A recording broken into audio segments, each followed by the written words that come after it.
Hi, I'm Stanley Goldberg, host of the Inquiring Mind podcast. I hope you enjoyed today's episode. And if you're new here, I release 2 episodes a week with a variety of fascinating guests, and I would appreciate if you would support my podcast by liking this video and subscribing down below. Thank you for your support, and now to today's guest. Ashley Pallathra and Ted Brodkin, welcome to the Inquiring Mind podcast.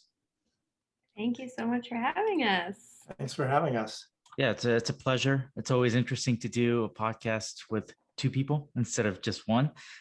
So before we get into it, in your book that I have right here, Missing Each Other, can you introduce yourselves real quick? You want to start, Ashley? Sure, absolutely. So I'm Ashley Pallathra. I am a clinical psychology Ph.D. doctoral student at the Catholic University in Washington, D.C. So a lot of my focus is training in psychotherapy for children and adolescents, and usually in pediatric settings. But prior to that, I used to work at the University of Pennsylvania with Dr. Brodkin, Ted, on a clinical research study where we were focusing on developing supports for adults with autism. So that was kind of where my early interest in research and clinical work was, and I've sort of broadened out my work as of now. Right. And I'm Edward Brodkin, or Ted Brodkin, and I am Associate Professor of Psychiatry at the Perelman School of Medicine at the University of Pennsylvania. And I'm also founder and director of the Adult Autism Spectrum Program at Penn Medicine. And so my interests, as you can probably tell already, are in the autism spectrum in adults, but also more generally just in social relationships, social interactions, and the biological aspects of that, the psychological aspects of that, and how we can better understand them, how we can improve the quality of our interactions. And as Ashley mentioned, we work together extensively on a project on this. So. Great. So let's start with that. What piqued your interest about autism, and why did you decide to study it? I think that's for me. Well, when I was going through my psychiatry residency, you see that's sort of like your early training period in psychiatry. You see all sorts of patients, patients with mood issues, anxiety issues, all kinds of issues. And I remember in one of my earliest rotations in psychiatry, I had a adult patient who was on the autism spectrum, and I just found him both fascinating, the issues that he was grappling with, and also I felt a lot of empathy or desire to help. And so that combination really just got me interested in the autism spectrum. I was interested in the issues he had with relating to other people, understanding other people, things that most of us take for granted. He found a little bit baffling and difficult to manage. So, I found it really interesting and really compelling. That's how I got started. Mm-hmm. And how did that translate to you? Well, this might be a question for both of you, into writing this book. I'm going to hold it up once again, Missing Each Other. And I know you just mentioned the fact that you were always interested in how humans interact, but how did it translate from autism to this book? Maybe I'll say a little bit more about that, and then Ashley, feel free to jump in.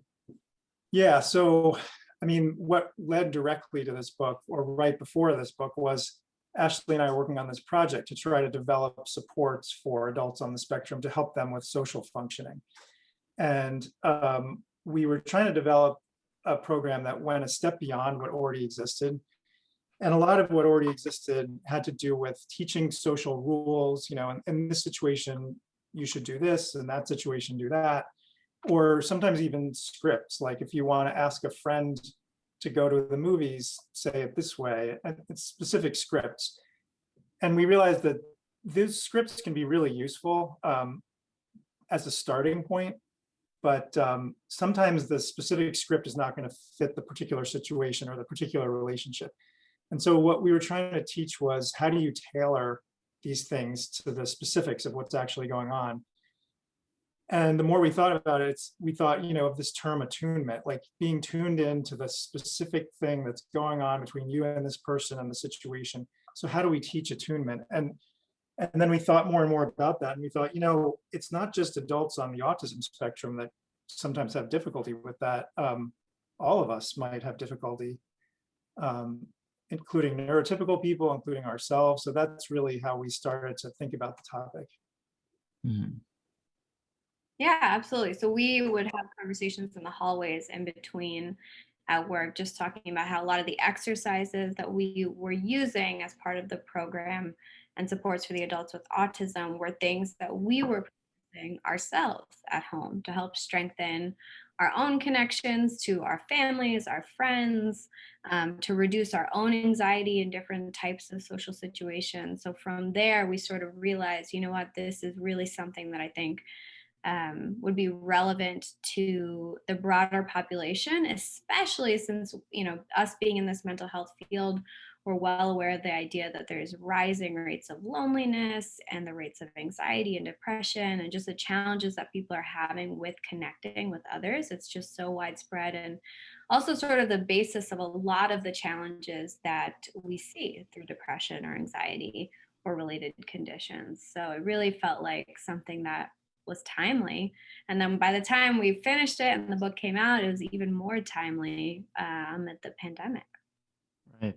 One of the interesting things when reading your book was and this is an observation I think anyone can see in the day-to-day lives, is the inability for people to focus.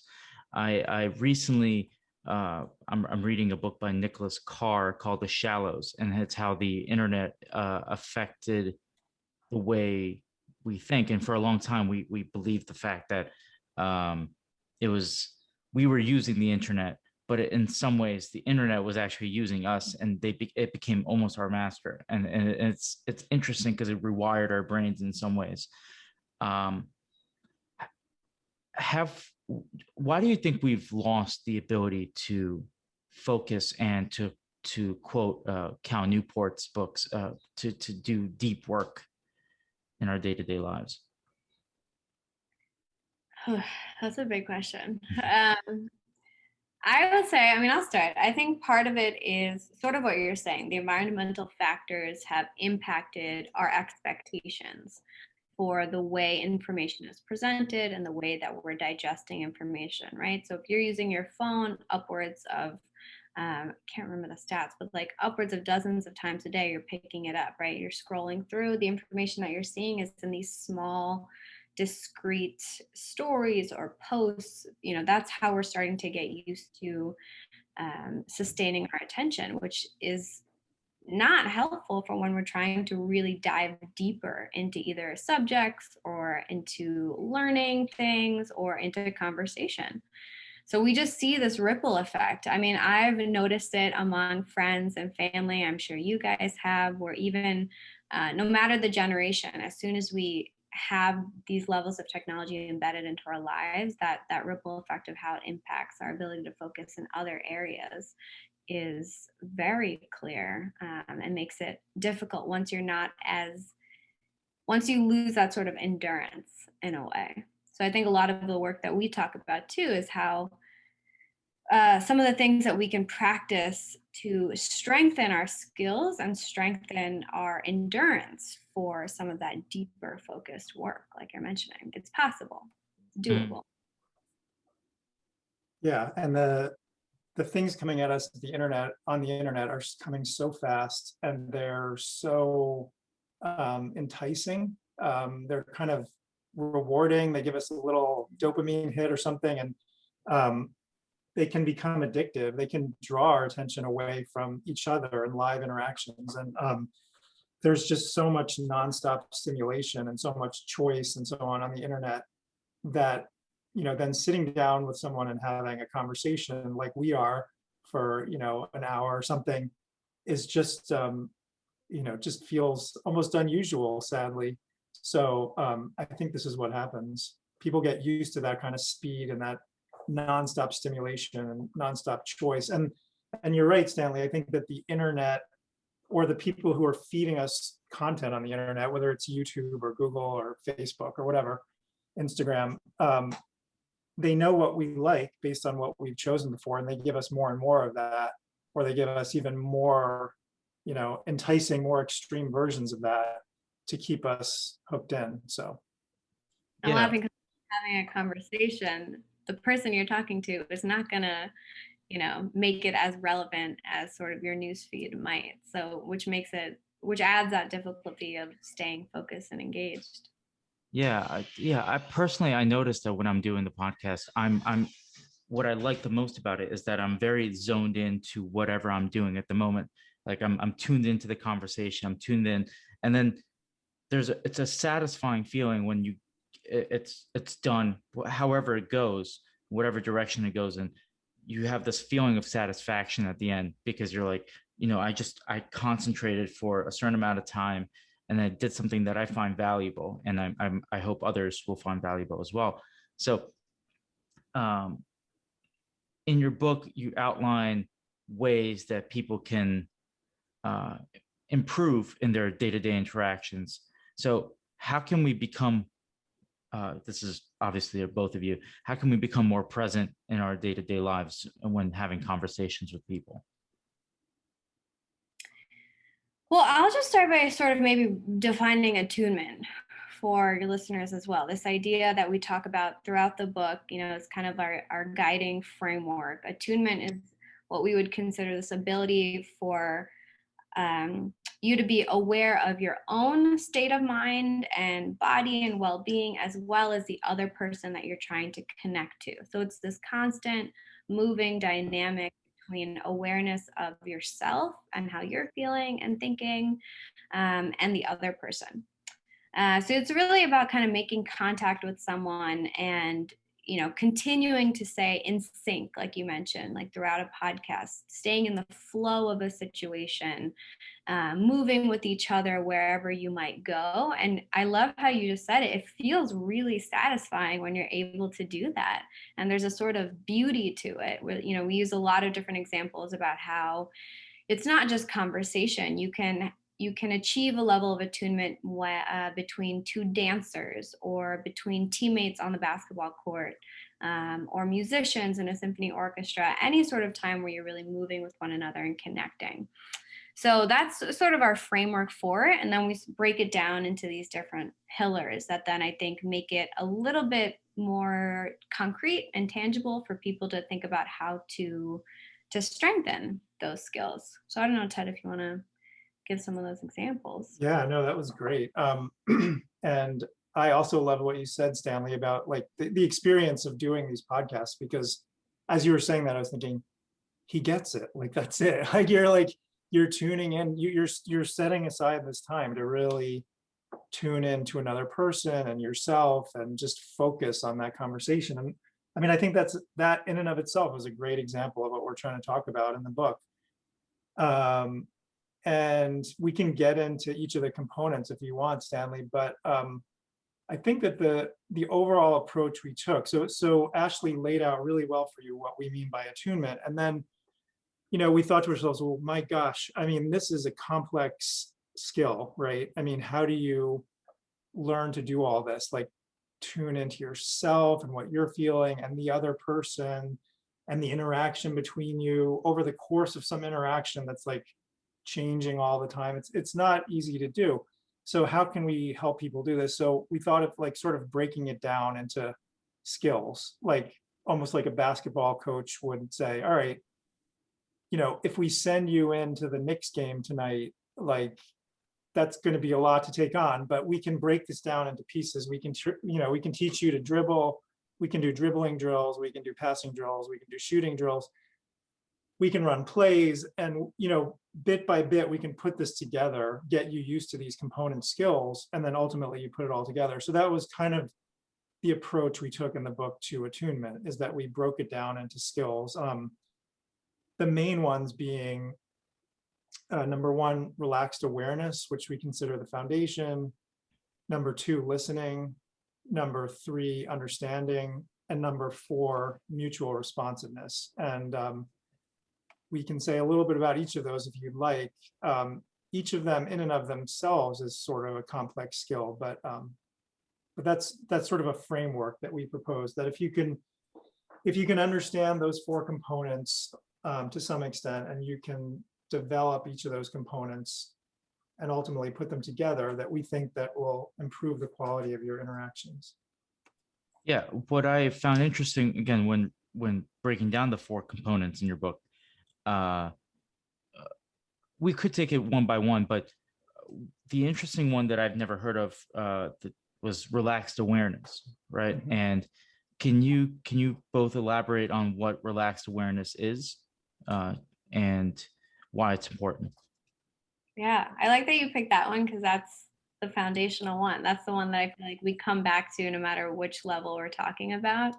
But I think it is a really interesting one because it's sort of similar to this idea of mindfulness, which is kind of more mainstream and common, but it's a little bit more nuanced. It's this idea of being aware of yourself and your environment at the same time. And just like I mentioned earlier, finding that balance between the two. So relaxed awareness, right? If you break down that term, oftentimes when you think about awareness, people think about being very alert or maybe tense or maybe just really focused in a sort of aggressive way.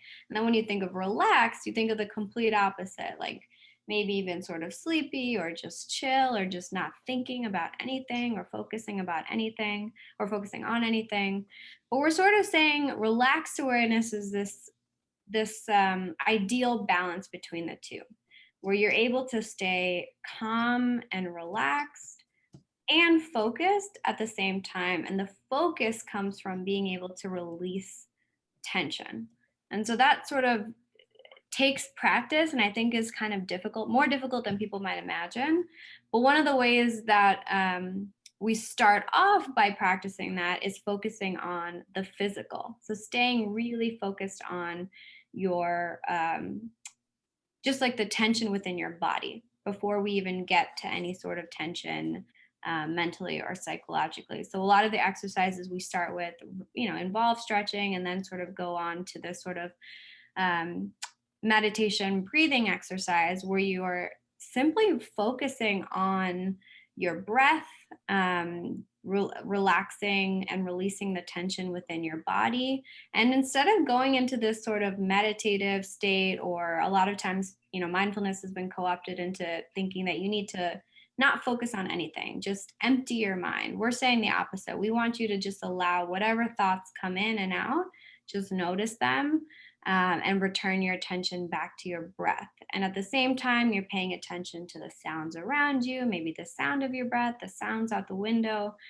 It's sort of practicing that kind of rotation of your awareness between yourself and your environment. And just by starting there, that takes a lot of hard work. And I think that can be the hardest part for a lot of people. But that balance initially is then going to allow you to stay more in tune with whatever interaction you're in, or stay focused and engaged in that way. Mm-hmm. Yeah, and to try to further explain relaxed awareness, we take readers kind of on a journey through some examples of well-known people who we think are really good at this. Some of whom are athletes, because what we argue is that one of the things that sets apart outstanding athletes is this ability of relaxed awareness. So the ability to be really aware during whatever sport they're doing, whether it's basketball or football or swimming or whatever.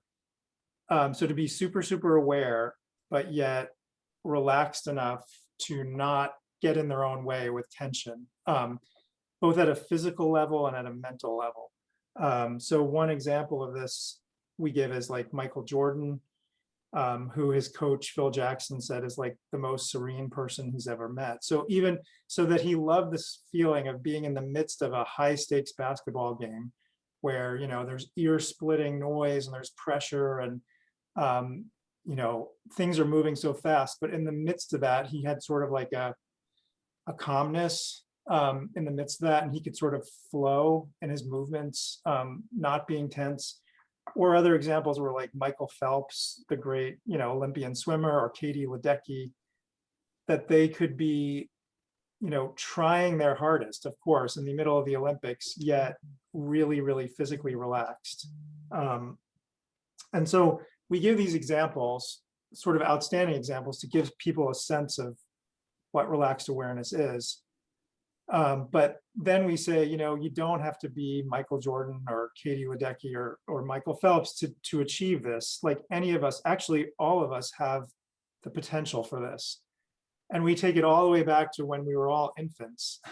And we say, there's a natural state. There were researchers who studied sort of behavioral states of infants and divided them into categories.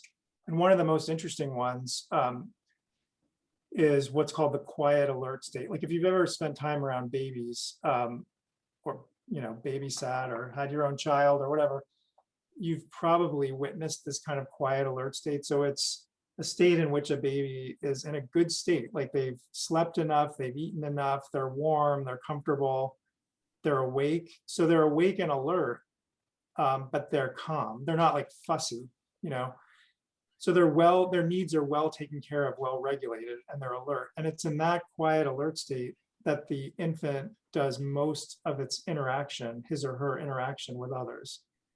So that it's in that quiet alert state that a baby will be sort of cooing and sort of imitating facial expressions and interacting with their caretakers. And so we have it in us. We knew how to do it when we were babies, but somehow growing up, facing all the stresses that we face and all the strains of life and the temptations of the internet and everything else, sometimes it feels like we've lost some of that capacity. And it requires an ability to, especially, when you're a baby, you're getting taken care of and regulated by your caretakers. But as an adult, you have to kind of do a lot of that for yourself. So it takes this ability to self-regulate, regulate your own emotions, your own attention, to get yourself into that, whatever you want to call it, quiet alert state for a baby or relaxed awareness for adults. So we go into some of that and some of the biology of that, but then we end up with what Ashley was talking about, which is specific exercises that you can use at home to self-regulate, to get into a more relaxed, aware state. Yeah. Maybe based on my prior experience, this is a fraction of what Michael Jordan or any of those guys went through. But I played soccer in college, and we reached the final. And I remember this feeling. I still remember it to this day, where there are a lot of fans. There were like, I think, close to more than 1,000 somewhat people there, and like it was loud. It was insane. The pressure and everything. And I just remember never feeling so calm in my life playing soccer. I've played my whole life, and I just felt like this, and I couldn't hear anything. I couldn't. I just. It was such. It's such a good feeling, and I've never actually been able to experience something quite like it since. It's weird. Wow. But what's interesting about your term relaxed awareness is, if you take relaxed on its own, I've realized that it's very difficult to be relaxed these days. Yes. Because even when we're quote unquote relaxed, we still have to be doing something. Such as scrolling your phones. For some people, that's relaxing, I guess. Watching a show on Netflix, that's relaxing. But is relaxation are you fully relaxed when you're just sitting back with your own thoughts and just letting whatever, as Ashley you mentioned, just letting things come to your mind, not like meditation where you're sitting there and you have to almost push away the whatever you're thinking about and just focus on your breath, but instead you could focus on the ideas that are going through your head and also focus on your breath? I know what you're saying. I think I might switch it around a little bit. So Okay. Some of the examples that you described, like scrolling or watching TV or just hanging out and not really doing anything, I think sometimes, obviously sometimes that's really great and healthy and we all need it. But I think there are other times where we might use that as a form of avoidance, of a form of sort of just retreating and not thinking about things that might be causing us stress or anxiety, not facing them in a way that's necessary. Maybe sometimes that's more extreme of people who use that as a way of just coping. But actually, example being meditation, like you mentioned, in kind of more Eastern pure forms of meditation, ideally you aren't sort of emptying your brain in those ways of clearing your mind. You are allowing yourself to think, sort of what I think you're getting at, those times of where you're able to be creative and just allow thoughts to come and flow, and maybe not get stuck on them and focused on them, is what meditation would be like, right? Thoughts would come, you'd let them go, you're sort of focused on your breath. But I think more of us could probably use those times of just less distraction, more time of I think we would all love time to just be thinking about ideas. I know I would, especially in the writing that Ted and I do, of just being able to have time to focus and percolate and have more quote unquote productive thoughts rather than some of the other fluff that we're all trying to sort throughout. It's sort of what I was kind of getting when you were describing those examples. Yeah, and one thing I like your focus on relaxation, Stanley. I think you might be the first interviewer who really encouraged us to dive into that. I think it's really important. Because one thing is that you might have noticed from the book is that there's a lot in the book about Tai Chi, and Ashley and I both have some background with martial arts. We've both been interested in that. And so one of the things you learn when you do Tai Chi is how difficult it is to relax. I mean, there's a big emphasis on relaxation.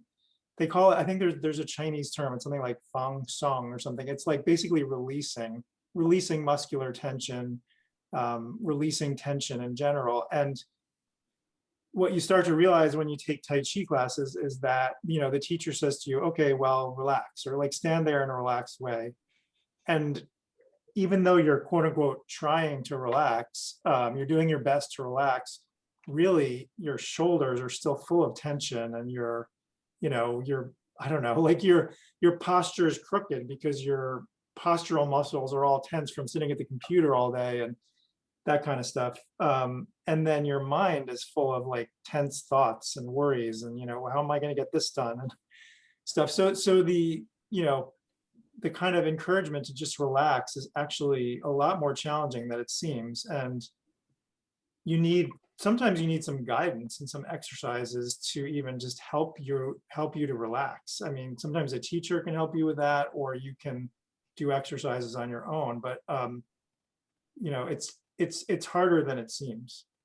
One thing I'll just add to that is it's definitely harder than it seems. And for that reason, a lot of what we talk about is practicing some of these strategies in non-stressful times. Because when you get to those moments of, say, you're at a dinner party and you're trying to impress your boss and you're trying to meet all these new people and you're stressed and you're worried about all these things and you're trying to relax, but it's just not as easy as you'd hope. Ideally, having some of the practice with those discrete steps, like we're talking about some other time earlier, would hopefully make it easier in the moment of those stressful situations. Yeah, what's the second step in your the four components of attunement is listening. And I think, again, this is my experience. Feel free to disagree, but I noticed that that's a problem a lot of people seem to have, because a lot of people like the sound of their own voice and they just love to talk and not listen. And it's really important to listen because you learn a lot of new things and learn about different perspectives on whatever issue you're talking about. Why does it seem to be so difficult to listen these days? And why is listening important?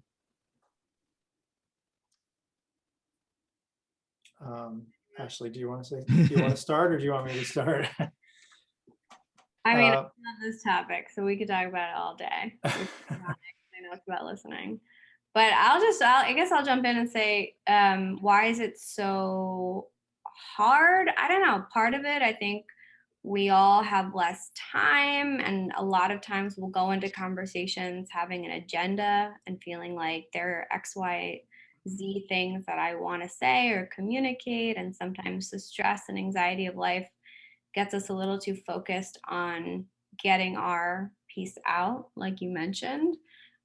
Or the limited time that we have makes it more stressful to take extra time and take the extra beat that you need to be really invested and fully engaged when listening to someone. There's so many stresses that are just chronic for a lot of people, unfortunately, that, these running to-do lists that you have that you're thinking about all the time. And we're often, I think, trying to balance a lot more than we think. And we all think we're great multitaskers. And, the research shows we actually cannot do things at once. And so that maybe is part of the myth, I guess, that trips us up as well. Yeah. And if you think of, I think the way humans evolved, there were times when you were out just like walking in nature, like even if you were on the way to the hunt or gathering or something, like there were times that you were just immersed in nature, like listening to what's going on and so on. And it seems like things like email and texting and social media and et cetera, it's supposed to save us time. These new technologies are supposed to save us time. And in a way they do, they make some things faster, but yet our incoming stimuli and demands on us seems to just proliferate. And so like Ashley said, there's so much that all of us feel like we have to keep up with, that it's hard to have that, to feel like you have the time and space to do that listening. I think another thing, maybe cultural as well, that like in our American culture, Western culture, whatever, there's this emphasis on asserting yourself, leadership, getting your point of view across, winning the debate kind of a thing. And so that's what's valued, is making your point and winning, the argument. It's not as valued, I feel like, to really hear the other person and really listen. But one of the things we argue in the book is that if you want to be heard by another person, if you want to have an impact, that ironically, you may be better off starting by listening to them and really forging a connection with them. Because, you might think about your own experience. Like, I've had experiences where someone really, really seemed to listen to me and really seemed to value what I was saying.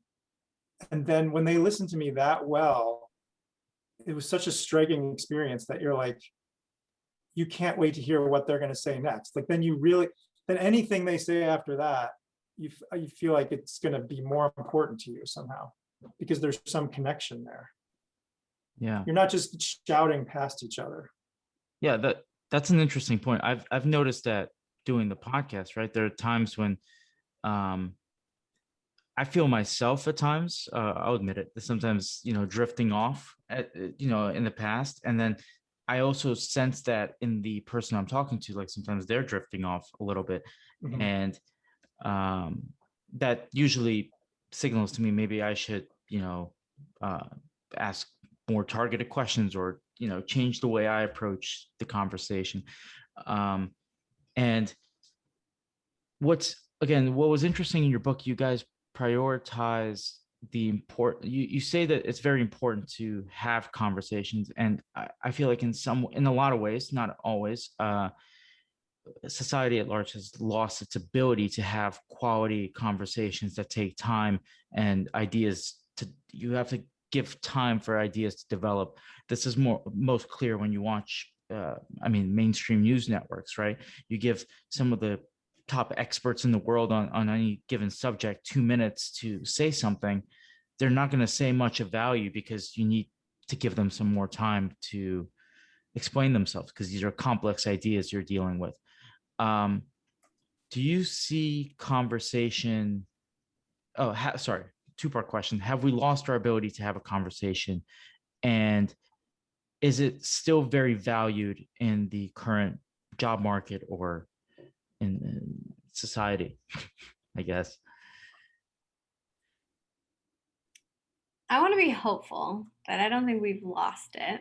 I think maybe we've lost our focus or our endurance for it, or are getting more and more rusty just for a lot of the environmental things that we discussed, and the lack of practice that we're having because of the way our days go, and the technology that we're engaging with. But it's definitely something that we can work on and strengthen, and that's our big hope with this book, is for people to know that there is a way to improve that, because I think a lot of people are craving it, are craving connection and craving more of those conversations, but maybe don't necessarily know how to go about finding it again. I mean, I'll say from my personal perspective, in clinic, seeing therapy patients, what I'm seeing so often is the anxiety side and the fear side of conversations, and what people are thinking, and just the avoidance of conversations, and how that contributes to then a lack of experience with having those types of dialogues, and then just not knowing what to do. And so a lot of therapy is involves just exposing ourselves and practicing and trying again, because in a clinical setting or not, it's not always going to go well, especially as we're starting to get our feet wet and get back into deeper conversations. But it definitely takes continuing to try again, and that practice. Yeah, can I ask a follow-up question on that? What do you hear the most from your in clinical patients? Mm-hmm. What do they fear most about conversation? Well, I'll say, when working with a lot of teenagers or young adults in particular, at least within the realm of anxiety or social anxiety, a lot of that is the fear of negative perception of whatever you say or whatever you do in that conversation, what people are going to think about you. Oftentimes in a clinical setting, it's an extreme level of worry, of excessive fear of what people are going to think, which is more than what you would expect with other people. And so I think that's been exacerbated with social media, feeling like I need to put up this particular type of persona or presence. I think a lot of times the teens and young adults that I talk with are limited in the modalities that they're talking on. So nobody's really talking to each other on the phone. They're just texting, and you lose that interaction. We focus a lot of the book on how to read nonverbal cues and how to use whole body listening, not just hearing what somebody is saying, like their tone of voice, the cadence of their speech. So a lot of that is lost in terms of texting, or in this last year of the pandemic. So, the whole world was wondering, how do we maintain those connections over video and Zoom and phone calls and that kind of thing. So some of it is related to that, I'd say. Yeah, totally. The texting is a big deal. I think what I hear sometimes from patients is you're somehow like more in control in some ways when you're texting, in the sense that you can think about your response, you can edit your response, you can decide when to respond. And then some things like, if you don't like what someone just said, rather than being in a live conversation and actually having to deal with that live, I mean, you can just sort of like not respond or ghost the other person, or, there's all kinds of things you can do that are sort of just avoidant on texting, that if you're kind of stuck in a room with someone talking to them, it's harder to do. So I think I was imagining when Ashley was talking about some of the anxiety that her patients have with conversations, that, teenagers or young adults might be so used to the texting kind of world that having live conversations is like a whole other thing. I mean, there's also in a live interaction, there's a level of unpredictability. I mean, there's unpredictability with texting too, but like with a live interaction, the other person might just say something, and then then I have to respond. I don't know what to say to that, in real time. So yeah, if you're not used to that, then it becomes probably more anxiety provoking. Mhm. Yeah. Do you see that as a negative thing, that people can now kind of run away from uncomfortable conversations? Because if one, I personally don't like having conversations over text. It's too much work to type something out. I'm not going to type out essays. But if you have a conversation with a person and you sense, whenever you have a conversation with a person and you sense the moment that there's some disagreement and whatever you two believe in, um, it's a little awkward, it's uncomfortable, but working your way through that uncomfortable emotion is what makes a good conversation, in my opinion. And then there's a reward. There's potentially a way to change the other person's mind, and the to have your mind changed. So I think text has given us an opportunity to kind of avoid these uncomfortable interactions. But there's uh, so I don't even know what to call him, but a writer named Nassim Nicholas Taleb, who wrote a book. Well, he wrote a whole bunch of books on skin in the game, and one of the ideas is anti-fragility. Sort of, you're listening to somebody, and it could be uncomfortable to listen to somebody, but there's a reward at the end of it. Um, do you see that uh, beyond?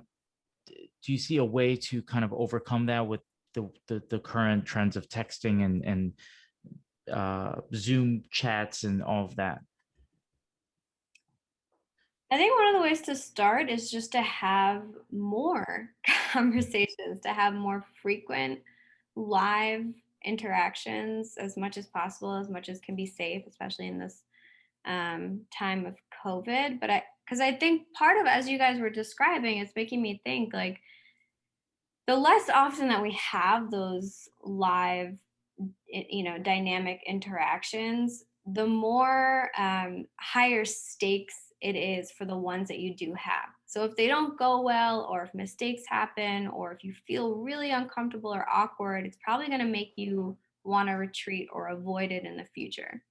But if you do it more often and you have more practice with having those conversations, ideally over time, that fear and that anxiety decreases because you just have more of those opportunities to do that. So I'd say, in some regard, trying as much as you can to prioritize um, having those situations or having those interactions. Like I'll tell clients, and my teenage clients don't like this. If you have a small conversation that like you need to just set the time that you're going to meet a friend. Instead of texting them, just give them a call. Just a quick, it'll be a 30-second phone call, but that'll be the at least like one example of practice that you can have in your day. And you start really small. That's a lot of what we talk about in the book, that we're not asking, or we don't expect for ourselves or for other people to go from 0 to 90. You have to take those steps, those small steps that are going to, hopefully lead to more kind of sustainable change in your ability to have those conversations and sit with potentially negative or uncomfortable emotions. Mhm. Yeah, I totally love that actually. And I really like your question, Stanley. There's so much to that. I think that, some of the things that come to mind to me are that on the internet or on social media or something, if we disagree with each other, it can turn into sort of, especially on social media, on Twitter or something, it can turn into like shouting matches, and people get sort of way more harsh than they might in live interactions on social media. But, and also, Stanley, you said something about like, if we practice more live conversations, and there's a disagreement or there's an uncomfortable moment, we have the opportunity to, maybe even change each other's minds and so on. But I was thinking, we also have the opportunity to maybe we don't change each other's minds. Like maybe we really view something differently, or we disagree on something, but we can tolerate that, which I think Ashley was alluding to. Like we can tolerate the idea in a live interaction that you see things differently from the way I see things. We disagree, but we can still even like each other and still disagree at the same time. Even people we love, like people closest to us, we're not going to see everything the same way, eye to eye. We're not the same person. We're going to have moments of disagreement. And can we make it through that together and still like each other or love each other? And I think that's an important life skill, to be able to do that, to be able to have conversations, to work through difficult, uncomfortable things together, and still have a good regard for each other and not just run away, and ghost each other or shout at each other, but have some way of having a dialogue. Yeah. Another interesting fact I read in your book was the idea of nonverbal communication. In a lot of ways, I was reading your book and I realized that I believe in all of these things. It's just you had a way of putting it, pen to paper and kind of writing out whatever I think in my own head. And I'm sure this is a common thing when people read your book where they're like, oh, I thought that, but you wrote it, So what's interesting is the nonverbal communication aspect of the book, and how important that is. What I sensed in my life as well is that whenever I have a conversation, and even if it's the person I'm talking to doesn't mean to be rude or whatever, and I'm going to demonstrate, right? They have their phone out like this, and they're looking half at you, half at the phone.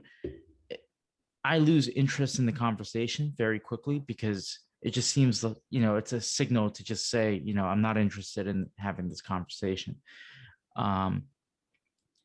So can you explain a little bit of why it's important, why nonverbal communication is important and what it is? Yeah, I mean, Ashley may know this number better than I do, but there's some statistics like yeah.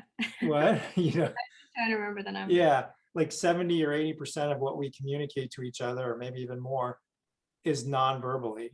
So in other words, like if you just transcribed what I'm saying into words, but you took away the sound of my voice and my body language and my facial expression, everything else, you would lose a lot of the information that I'm trying to convey, especially emotional information. So nonverbal communication is what I just said. It's your facial expression.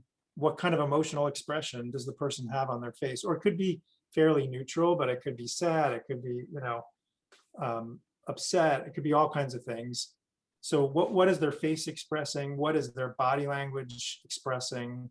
What is their tone of voice? Like, as we all know, you could say the same words in a different tone of voice, and it could sound, one way it could sound really heartfelt and sincere, and with another tone of voice, it could sound totally sarcastic and cutting, So the tone of voice tells us a tremendous amount. And so that's really, I think, what we're talking about with the nonverbals. I mean, with texting, emojis are interesting because they kind of add in a little bit of that, I guess, emotional.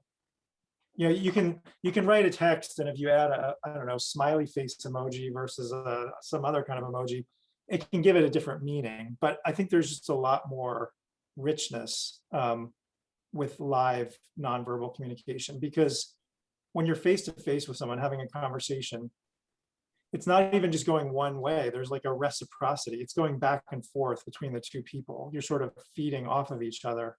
I mean, imagine, as an analogy, imagine like two jazz musicians improvising together, right? And they're doing it together live, and they're hearing each other, and one person's improvisation is sort of in response to, in relation to the other person's, and vice versa.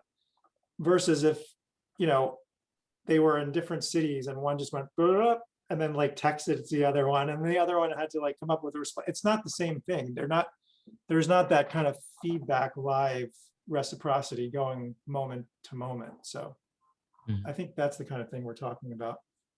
Yeah, and the example you gave, Stanley, too, about how how negative that experience was, right? If they're not looking at you, that's because their response to you is also super rewarding, like Ted is saying. So if they're able to, just nod, like if I was just like this the whole time and wasn't nodding in response to the things you all are saying or giving indication that I'm understanding and hearing you, those are super rewarding elements that are going to want to keep me or keep you engaged and keep us feeling more in tune and in sync with one another. Mm-hmm. While writing this book, and then now that it's published, what has been what have you personally taken out of it, and how have you changed your day-to-day interactions with people based on your research and your writing? I will say my family and friends hold me to a much higher attunement now that I've helped the book, which is hilarious according to them. But in some ways, it's really humbling because I think that was a big thing that Ted and I talked about when writing this, and now when talking about it so often, is that we are practicing this continually, and it's something that I think should bring hope to people, is that we're not experts. We're not proclaiming that we've reached this ideal level of attunement in every single interaction we've had. It's something that takes continual practice, and it'll ebb and flow. Like you don't have attunement constantly in one conversation. You won't have it constantly in one relationship. It's going to continually ebb and flow, and it's learning how to come back to it, like we were talking about, not avoid it, no matter how positive or negative it is. I think about it a lot, and I think Ted and I talk about how we see the importance and value of attunement in our clinical work and clinical practice with the presentations that we're seeing in terms of anxiety or mood disorders. A lot of what's underlying or exacerbating a lot of those difficulties is a lack of connection and a lack of feeling seen and heard. And so I think that's been really motivating and inspiring to know that this is something that people crave and are really seeking out. Yeah, definitely. No one's perfect at this, like Ashley said, and we're not perfect at this, but I think one of the things I love about it is that we wrote the book for other people, but in some ways, like we benefit from it too, because I feel like I sort of internally tell myself these principles in multiple situations, definitely on a weekly basis, probably on a daily basis.